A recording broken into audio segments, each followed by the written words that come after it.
हर हर महादेव, जय शिव शंकर।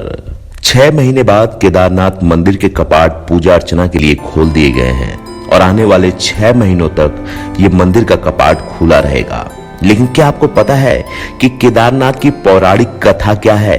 कैसे केदारनाथ मंदिर की वहां स्थापना हुई? आपको बता दें कि हिंदू धर्म में हिमालय की गोद में बसे केदारनाथ धाम को 12 ज्योतिर्लिंगों में से एक माना गया है। हिंदू पुराणों में साल के करीब 6 महीने में हिम से ढके रहने वाले इस पवित्र धाम को भगवान शिव का निवास बताया जाता है। तो आइए आपको बताते हैं कि इसकी पौराणिक कथा क्या है। धार्मिक कथाओं के मुताबिक महाभारत युद्ध में जीत हासिल करने के बाद पांडवों में से सबसे बड़े भाई युधिष्ठिर को हस्तिनापुर के राजा के रूप में राज्याभिषेक किया गया। इसके बाद करीब 4 दशकों तक युधिष्ठिर ने हस्तिनापुर पर राज किया। इसी दौरान एक दिन पांचों पांडव भगवान श्री कृष्ण के साथ बैठकर महाभारत युद्ध की समीक्षा कर रहे थे। समीक्षा में पांडवों ने श्री कृष्ण से कहा, हे नारायण, हम सभी भाइयों पर ब्रह्म हत्या के साथ अपने बंधु बांधवों की हत्या का कलंक है। इस कलंक को कैसे दूर किया जाए? तब श्री कृष्ण ने पांडवों से कहा कि ये सच है कि युद्ध में भले ही जीत तुम्हारी हुई है, लेकिन तुम लोग अपने गुरु और बंधु बांधवों को मारने के कारण पाप के भागी बन गए हो। इन पापों के कारण मुक्ति मिलना असंभव है। इन पापों से सिर्फ महादेव ही मुक्ति दिला सकते हैं, इसलिए महादेव की शरण में जाओ। उसके बाद श्री कृष्ण द्वारका लौट गए। इसके बाद पांडव पापों से मुक्त के लिए चिंतित रहने लगे और मन ही मन सोचते रहे कि कब राजपाट को त्याग कर भगवान शिव की शरण में जाएंगे। उसी बीच एक दिन पांडवों को पता चला कि वासुदेव ने अपना देह त्याग दिया है और वो अपने परम धाम लौट गए हैं। यह सुनकर पांडवों को पृथ्वी पर रहना उचित नहीं लग रहा था। गुरु, पितामह और सखा सभी तो युद्ध भूमि में ही पीछे छूट गए थे। माता, ज्येष्ठ पिता और काका विदुर भी वनगमन कर चुके थे। सदा के सहायक कृष्ण भी नहीं रहे थे।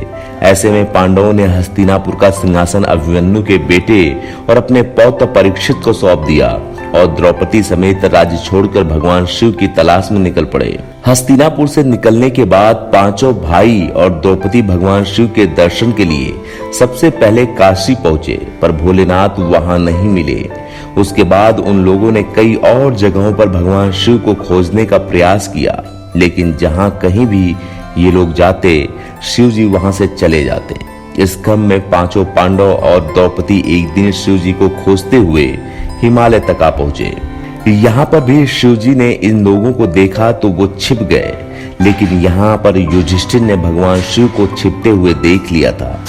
तब युधिष्ठिर ने भगवान शिव से कहा कि हे प्रभु, आप कितना भी छिप जाएं, लेकिन हम आपके दर्शन किए बिना यहाँ से नहीं जाएंगे। और मैं यह भी जानता हूँ कि आप इसलिए छिप रहे हैं क्योंकि हमने पाप किया है। युधिष्ठिर के इतना कहने के बाद पांचों पांडव आगे बढ़ने लगे। उसी समय एक बैल उन पर झपटा मार पड़ा। यह देख भीम उससे लड़ने लगे। इसी बीच बैल ने अपना सिर चट्टानों के बीच छुपा लिया, जिसके बाद भीम उसकी पूंछ पकड़कर खींचने लगे तो बैल का धड़ सिर से अलग हो गया और उस बैल का धड़ शिवलिंग में बदल गया। और कुछ समय के बाद शिवलिंग से भगवान शिव प्रकट हुए। शिव ने पांडवों के पाप को क्षमा कर दिया। आज भी इस घटना के प्रमाण केदारनाथ में दिखने को मिलते हैं, जहां शिवलिंग बैल के कुल्हे के रूप में मौजूद है। भगवान शिव को अपने सामने साक्षात देखकर पांडवों ने उन्हें प्रणाम किया और उसके बाद भगवान शिव ने पांडवों को स्वर्ग जाने का मार्ग बतलाया। फिर अंतर ध्यान हो गए।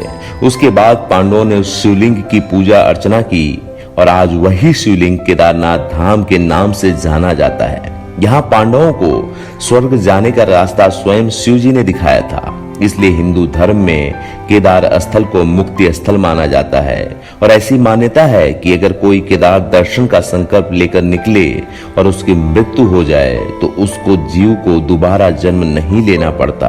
आपको ये तमाम प्रमाण अलग अलग जगहों पर देखने को मिलेंगे, लेकिन जो साक्ष्य है वो कुछ यही है। तो इसलिए केदारनाथ में उसको मुक्ति धाम भी माना जाता है। सर्व सनातन टीवी की रिपोर्ट।